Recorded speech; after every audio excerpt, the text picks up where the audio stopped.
حضرات ایک ضروری اعلان سنو، خدا کے واسطے فاقوں میں مر جانا، کبھی حرام کا لقمہ اپنے اندر نہ اتارنا۔ ایک صحابی کے گھر کے اندر فاقہ آ گیا، پہلے دن گھر شام کو آیا اور آ کے کہنے لگا بیوی سے محنت تو بڑی کر کے آیا، مزدوری تو بڑی تلاش کی لیکن ملی کوئی نہیں، اللہ اکبر کیا کروں؟ گھر والی کہنے لگی کوئی بات نہیں، کل کھلایا تھا آج نہیں کھلایا تو کل اللہ پھر کھلا دے گا۔ یوں نہیں کہا مجھے زہر دے دے، یوں نہیں کہا او میری بیٹیوں او میری بہنوں او میری ماں، خدا کے واسطے گھر کے اندر روٹی کی وجہ سے نہ لڑا کرو، بستر کپڑے راشن کی وجہ سے نہ لڑا کرو۔ یہ اللہ اکبر، یہ کولو کی بیل کی طرح صبح ریڈیل گھسیٹ کسیٹ کر دھکے لگا لگا کے آیا، مقدر میں نہیں تھا آٹے کی تھیلی تو کہاں سے لے کے آتا؟ میاں بیوی تو ایک گاڑی کے دو پہیے ہوتے ہیں، اگر خالی ہاتھ آتا تو حوصلہ دے کے اس کا کلیجہ اتنا بڑا کرتی سارے دل کی تھکان یہ بھول جاتا، لیکن کیا کروں؟ قدم قدم پہ ڈپریشن کے انجیکشن لگائے، روٹی کھاتے ہوئے تانے دیے، پانی پیتے ہوئے تانے دیے، کروٹیں بدلتے ہوئے تانے دیے، یہ اتنا ڈپریشن اپنے دماغ کے اوپر لے گیا، لوگوں نے کہا ہارٹ اٹیک ہو گیا، لوگوں نے کہا بلڈ پریشر ہو گیا، لوگوں نے کہا شوگر لو ہو گئی۔ رب کعبہ کی قسم ساری رات جو روٹی پکاتے ہوئے روٹی کھلاتے ہوئے بستر پہ لٹاتے ہوئے بیوی بد کلامی کرتی رہی، اس کا دماغ پر اتنا اثر ہوا، موٹر سائیکل چلاتے ہوئے آنکھوں کے اندھیرا آ گیا، گاڑی دماغ گاڑی درخت کو جا لگی، دنیا سے چلا گیا، اب روتی ہے مجھے کس کے سارے چھوڑ کے چلا گیا۔ وہ وقت بھول جب تانے دے دے کے اسے گھر سے نکالا تھا، کیا کرتا؟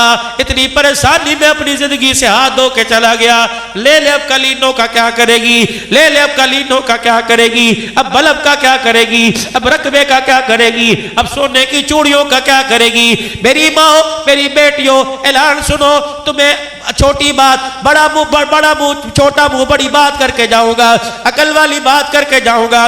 جب بھی شوہر گھر آوے اس کے چہرے کو دیکھ کے مزاج کے مطابق بات کیا کرو، تھوڑا سا مسکرا دیا کرو تو تھوڑا سا مسکرائے گی، تجھے کیا پتا تیرے مسکرانے پہ تجھے دیکھ کے اللہ مسکرانے لگ جائے گا۔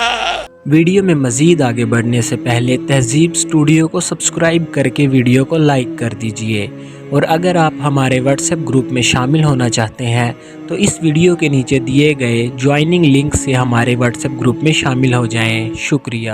شیخ صاحب ساری دنیا کے بڑے ڈاکٹر ایک میز پہ چاروں طرف بیٹھ گئے، انہوں نے کہا ہمارے قلم کی سیاہی ختم ہو گئی، ہمارے کاغذ ختم ہو گئے، پیڈ ختم ہو گئے، کتنے بیماریوں کے نسخے لکھے، ہم نے 200 روپے فیس سے شروع کیا، 50 روپے ٹوکن سے شروع کیا، 20 روپے ٹوکن سے شروع کیا، یہ ٹوکن بڑھتا بڑھتا 5000 روپے کا آ گیا، لائنوں میں لوگ کھڑے ہیں، روٹی کھانے کو پیسے نہیں، چیک اپ کرانے کے لیے پیسے ہیں، سارے ڈاکٹر سر جوڑ کے بیٹھ گئے، انہوں نے کہا وجہ کیا ہے، کس وجہ سے بیماری آ رہی ہے؟ تو ایک کاغذ پر سارے ڈاکٹروں نے دستخط کر دیے، کہہ رہے لوگ بیماری سے نہیں مر رہے، گھریلو ٹینشن کی وجہ سے مر رہے، اولاد کی جوانی بکھرنے کا دکھ، بیوی کی آوارہ زبان ہونے کا دکھ، بیٹیوں کے سر سے دوپٹہ اترنے کا دکھ، بیوی کے بد کلام ہونے کا دکھ۔